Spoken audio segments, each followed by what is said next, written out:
Última ocurrencia electoral de Podemos: gravar con un impuesto extraordinario del 20% la compra y venta de vivienda en un periodo de tiempo inferior a 2 años.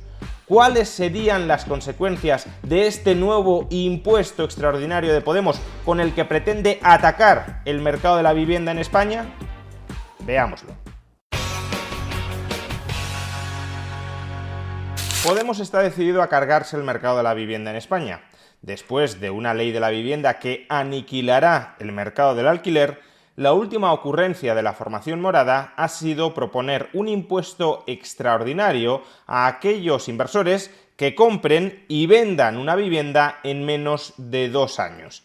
Escuchemos esta propuesta por boca de la candidata de Podemos a la presidencia de la Comunidad de Madrid, Alejandra Jacinto. En otro orden de cosas, esta mañana anunciábamos un nuevo impuesto para frenar también la especulación inmobiliaria, un impuesto anti-flipping que lo que hace es gravar las transacciones patrimoniales, la compraventa de viviendas de esos fondos de inversión, de esos especuladores que tienen una práctica muy clara y que lo hemos vivido todos en regiones como la región de Madrid, que tratan de, aparecen en un barrio, como puede ser el barrio de Lavapiés, se compran un edificio y quieren venderlo en menos de 2 años para seguir especulando más y más con la vivienda. La vivienda es un bien que es un derecho, que no es un bien especulativo, y hay que ponerle coto a la especulación salvaje que tanto protege Isabel Díaz Ayuso. Y la mejor forma de hacerlo es desincentivar ese tipo de prácticas, desincentivar la especulación, cobrando, como digo, un impuesto del 20% de esa transacción patrimonial para que a los fondos buitre les salga muy caro especular en esta región. Muchas gracias. Un impuesto del 20% a la ganancia patrimonial derivada de comprar y de vender una vivienda en un plazo inferior a 2 años. La idea de fondo que subyace en la propuesta de Podemos, claro, es que este tipo de transacciones rápidas, este tipo de transacciones especulativas, hacen incrementar el precio de la vivienda. Y por eso, dicen, quieren desincentivarlas con este gravamen extraordinario del 20%. Supuestamente, si hay menos transacciones, el mercado de la vivienda estará menos recalentado y por tanto los precios serán más bajos. Pero este razonamiento es un razonamiento erróneo. No existe una relación de causalidad entre volumen de transacciones y precios. Por el hecho de que haya muchas transacciones, los precios no tienen por qué subir. En los mercados bursátiles lo podemos observar diariamente. Hay acciones cuyo volumen de transacciones diario es 20, 50, 100, 200, 1000, 5000, 10.000 veces superior al de otros valores. Y eso no significa que los valores con un mayor volumen de transacciones estén aumentando continuamente de precios frente a otras acciones que tienen un menor volumen de transacciones. No es verdad, por tanto, que comprar y vender per se recaliente el mercado. Lo que sí es cierto, y probablemente de ahí surja la intuición errónea de que mayor volumen de transacciones conduce a un mercado recalentado y por tanto a precios más elevados, lo que sí es cierto es que si hay expectativas de que los precios van a subir en el futuro, el mercado tiende a recalentarse y en un mercado recalentado aumentan el volumen de transacciones. Pero démonos cuenta de que en este último caso la dirección de la causalidad es la inversa a la que plantea Podemos. Expectativa de subidas de precios por cualquier razón, por ejemplo por escasez futura de un activo o por expectativa de aumento de los beneficios futuros, expectativa de subida de precios, recalentamiento del mercado, aumento del volumen de transacciones. Lo que no es cierto es que por el mero hecho de que aumente el volumen de transacciones se recaliente el mercado y por tanto se incrementen los precios. Sea como fuere, aunque el razonamiento de Podemos sobre la influencia de la compraventa de viviendas a corto plazo sobre la subida de los precios de la vivienda sea un razonamiento equivocado, erróneo, sin fundamento, uno desde luego también podría plantearse qué daño puede hacer un impuesto como este. Quien compra una vivienda para venderla en menos de 2 años, desde luego, y salvo excepciones muy contadas, no la compra para vivir en ella. De modo que cabría pensar que este impuesto no va a perjudicar al menos al grueso de las familias españolas que aspiran a acceder al mercado inmobiliario, porque las familias españolas que accedan al mercado inmobiliario para comprar su vivienda habitual no la van a revender en el 99,9% de los casos en un plazo inferior a 2 años.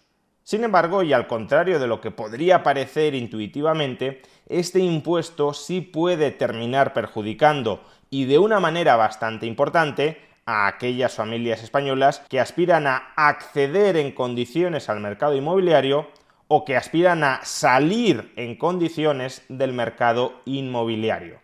En primer lugar, ¿por qué puede dificultar el acceso en condiciones al mercado inmobiliario? Pues porque, salvo en el caso de la vivienda nueva, que es un tramo del mercado inmobiliario muy reducido, la mayoría de españoles compra una vivienda en el mercado secundario, en el mercado de vivienda usada. Y lo que sucede con las viviendas usadas es que muchas de ellas se han ido deteriorando con el tiempo.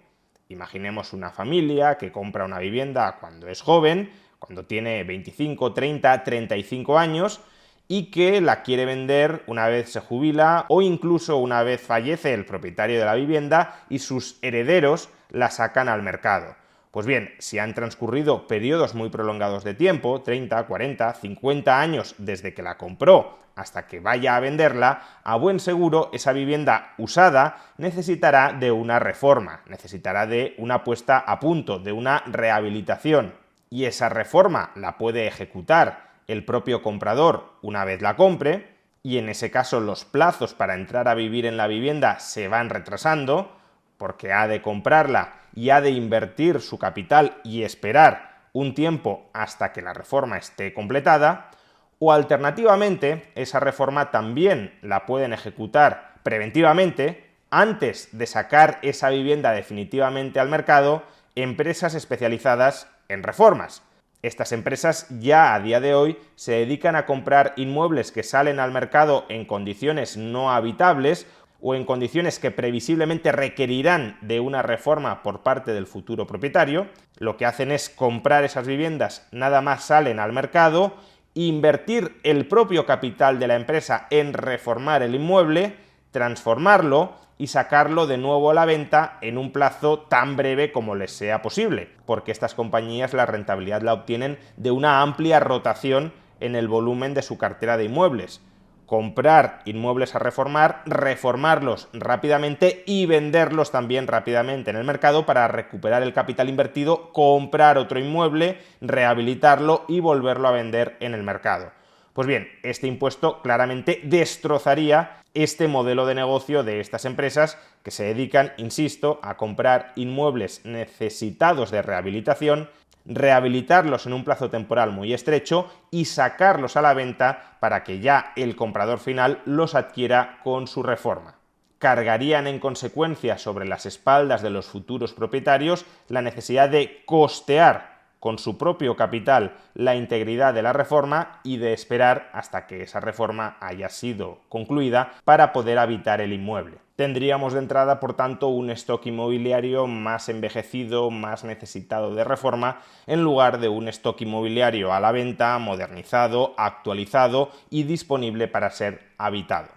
Pero como digo, este impuesto extraordinario de Podemos no solo obstaculizaría o dificultaría o retrasaría el acceso en condiciones a una vivienda, sino que también retrasaría la salida en condiciones de una vivienda. Imaginemos el propietario de larga duración de una vivienda que desea venderla, ya sea un jubilado o ya sean los hijos de un propietario que ha fallecido y que quieren sacar su casa a la venta. Aunque hay inmuebles, especialmente en algunas zonas de las grandes ciudades y con un rango de precios determinado, que puedan venderse con mucha rapidez una vez lo sacas a mercado, hay otros inmuebles en rangos de precios más elevados o fuera de las grandes capitales que no se venden ni mucho menos con tanta facilidad, porque el número potencial de compradores es bastante más reducido que el que puede haber en los tramos más tensionados de las grandes ciudades españolas. En esos casos, un vendedor saca una vivienda a la venta y no necesariamente encuentra un comprador en el corto plazo. Puede tener que esperar meses o incluso años hasta que aparezca un comprador. Por supuesto, si rebajas el precio suficientemente, al final siempre aparece un comprador. Pero si prefieres mantener la propiedad de la vivienda antes que venderla a determinados precios de derribo, entonces lo que sucede es que la vivienda no se vende, pero tampoco baja de precio. es decir, que el mercado inmobiliario queda congelado y el vendedor está atrapado en un inmueble que no le resulta fácil de vender, porque no lo quiere vender a determinados precios y a los precios a los que lo quiere vender hoy por hoy no existe ningún comprador. Y eso implica que ese vendedor, por ejemplo, no dispone de capital para comprarse otra vivienda en otro lugar al que quiera irse a vivir, o no dispone de capital para invertir en la creación de alguna empresa o invertir en bolsa o para dar financiación a otras empresas que ya estén creadas. El mercado se congela en perjuicio de todos. Pero actualmente en estos casos existe una alternativa razonable, y es que aparezca un comprador puente, un inversor que disponga de capital, que no quiera comprar la casa para habitarla, pero que sí la compre esperando revenderla en un año, año y medio o 2 años, cuando aparezcan compradores finales que ahora mismo no están en el mercado, pero que sí cree que estarán en el futuro relativamente cercano. Si aparece ese comprador puente, el vendedor recibe hoy el precio que quería recibir o un precio muy ligeramente por debajo, sin necesidad de tirar muy abajo los precios. Con ese capital ya puede desarrollar los planes personales que tuviera pendientes, comprarse otra casa, crear una empresa, dar financiación a otras empresas, y el comprador puente que ha inmovilizado su capital se espera con esa vivienda hasta que aparezca un comprador final. Y una vez aparezca ese comprador final, se la vende a ese comprador final. Y como la ha comprado a un precio ligeramente inferior a aquel al que lo revende, pues entonces obtiene una ganancia por esa labor de intermediación temporal.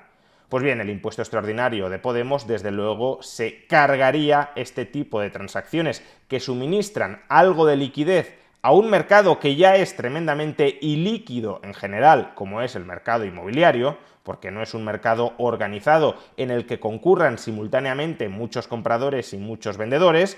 Este impuesto extraordinario de Podemos, como digo, se cargaría la poca liquidez que ya existe a corto plazo en el mercado inmobiliario, dificultando, por tanto, la salida del mercado de la vivienda de aquellos propietarios que, después de haber sido propietarios de una vivienda durante periodos de tiempo muy prolongados, quieren desinvertir en ella y necesitan que aparezca un comprador final para poder desinvertir en ella. Y si no aparece y no quieren tirar exageradamente los precios para inducir a alguien a que la compre, solo les quedan 2 alternativas: o no vender y comerse con patatas la vivienda aplazando todos sus otros planes vitales, o vendérsela a un comprador puente que es el que sí está dispuesto a esperar hasta que aparezca un comprador final. Pero claro, si esa actividad del comprador puente la gravas con un impuestazo del 20%, pues entonces desincentivas muy notablemente esa labor de intermediación o la encareces. Es decir, el vendedor recibirá un precio menor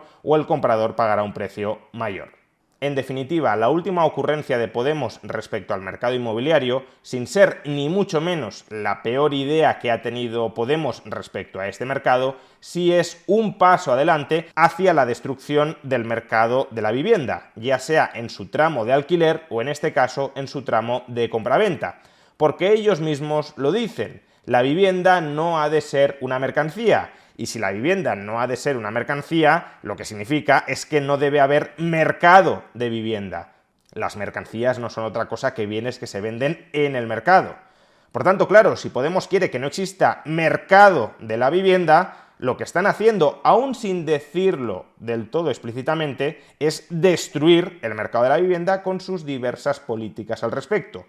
Y esta es solo una política más que contribuye a hacer desaparecer ese mercado de la vivienda en perjuicio de todos, del comprador, del vendedor y del intermediario, salvo del político que, precisamente por dificultar con sus normativas el acceso a la vivienda a miles de personas, espera crear redes clientelares con esas miles de personas para afianzarse electoralmente en el poder.